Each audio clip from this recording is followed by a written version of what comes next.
গাজা উপত্যকাকে এখন একটি মৃত্যুপুরী বলা চলে। পুরো গাজা লন্ডভন্ড করে দিয়েও থামেনি ইসরায়েলি আগ্রাসন। এই দৃশ্যের বর্ণনা দেওয়ার সাধ্যকার। নৃশংসতা, নির্মমতা, বর্বরতা, এমন ভয়ানক শব্দগুলো এই তাণ্ডবের জন্য জুৎসই নয়। ইসরায়েলি সেনাদের চালানোর বর্বর গণহত্যার এক বিবরণ উঠে এসেছে সম্প্রতি।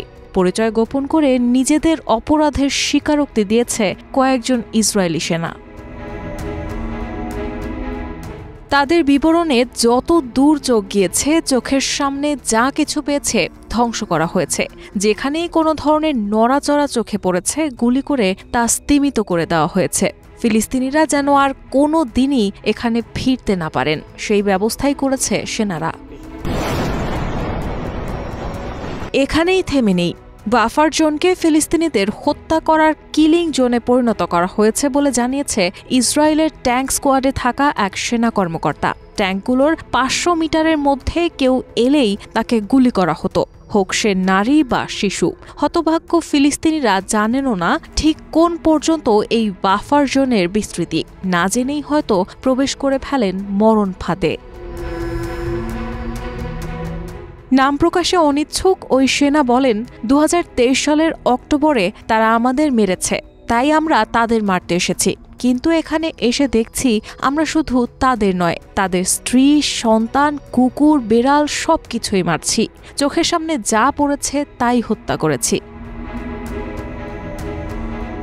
ইসরায়েলি ওই সেনা সদস্যরা 7 অক্টোবরের হামলার প্রতিশোধ হিসেবে এভাবে বেসামরিক মানুষগুলো মেরেছে বলেও স্বীকারোক্তি দিয়েছেন ওই সেনা।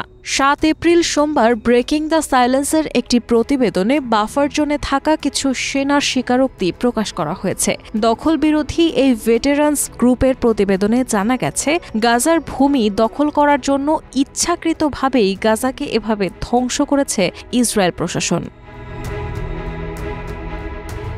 এই প্রতিবেদনে 5 জন সেনার নাম প্রকাশ না করে অ্যাসোসিয়েট প্রেসকে সাক্ষাৎকার দেন। তাদের বয়ানে উঠে আসে ইসরায়েলের দখলদারিত্বের ভয়াবহতার এক নির্মম চিত্র। তারা জানান, 2023 সালের হামাসের হামলার পর নিজের দেশের নিরাপত্তা রক্ষার জন্যই তারা এখানে যুদ্ধ করতে আসেন। 2023 সালের পর থেকে ইসরায়েলি হামলার প্রাণ হারিয়েছে 50,695 জন ফিলিস্তিনি, যাদের বেশিরভাগই নারী ও শিশু। আর পোলিও টিকার অভাবে গাজার 6,02,000 শিশু স্থায়ীভাবে স্বাস্থ্য ঝুঁকিতে রয়েছে। এদিকে নতুন করে চালানো এসব হামলায় অন্তত 1,335 জন ফিলিস্তিনি নিহত ও 3,297 জন আহত হয়েছেন বলে নিশ্চিত করেছে হামাস শাসিত গাজার স্বাস্থ্য মন্ত্রণালয়।